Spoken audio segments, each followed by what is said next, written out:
Welcome back to financial boss में मैं रेहान खान।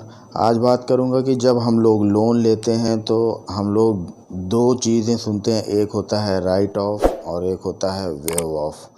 तो दोनों में बहुत फ़र्क होता है। तो आज इस वीडियो में हम जानेंगे कि राइट ऑफ में क्या होता है और वेव ऑफ में क्या होता है।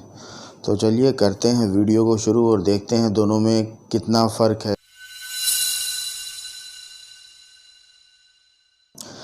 तो सबसे पहले बात करते हैं वेव ऑफ की। वेव ऑफ लोन क्या होता है और राइट ऑफ लोन में कितने डिफरेंस होते हैं, दोनों में क्या डिफरेंस है, ये हम लोग समझते हैं इस वीडियो में। तो पहले बात करते हैं वेव ऑफ की।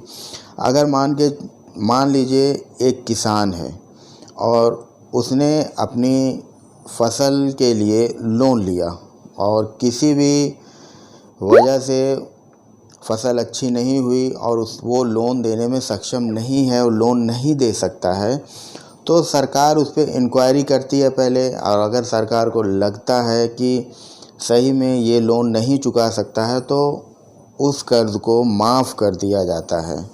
तो इसे बोलते हैं वेव ऑफ लोन। कर्ज़ माफ़ी का जो होता है वो होता है वेव ऑफ लोन। आपने बहुत बार सुना होगा कि किसान के कर्ज़ माफ़ कर दिए गए। तो जो कर्ज़ माफ़ कर दिया जाता है उसे बोलते हैं वेव ऑफ। और अब बात करते हैं कि राइट ऑफ लोन क्या होते हैं। तो मान के चलिए जैसे हम लेनदार हैं, बैंक से हमने कर्ज़ा लिया है और हम कर्ज़ा नहीं चुका रहे हैं और हम सक्षम हैं कर्ज़ देने के लिए, हम उस काबिल हैं कि हम कर्ज़ दे सकते हैं, फिर भी हम कर्ज़ को नहीं चुका रहे हैं।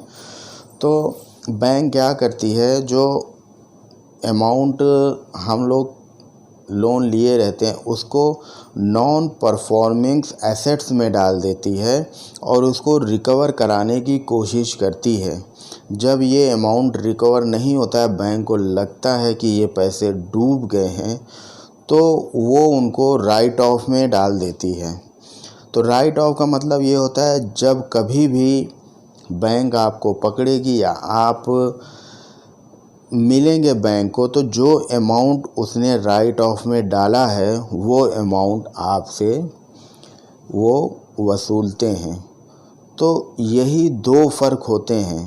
राइट ऑफ में आपका जो लोन अमाउंट है वो कभी माफ़ नहीं होता है और वेव ऑफ में आपका अमाउंट जो होता है लोन का वो माफ़ कर दिया जाता है। तो यही डिफरेंस है दोनों में। तो आशा करता हूँ ये वीडियो आपको पसंद आया होगा। फिर मिलते हैं नेक्स्ट वीडियो में।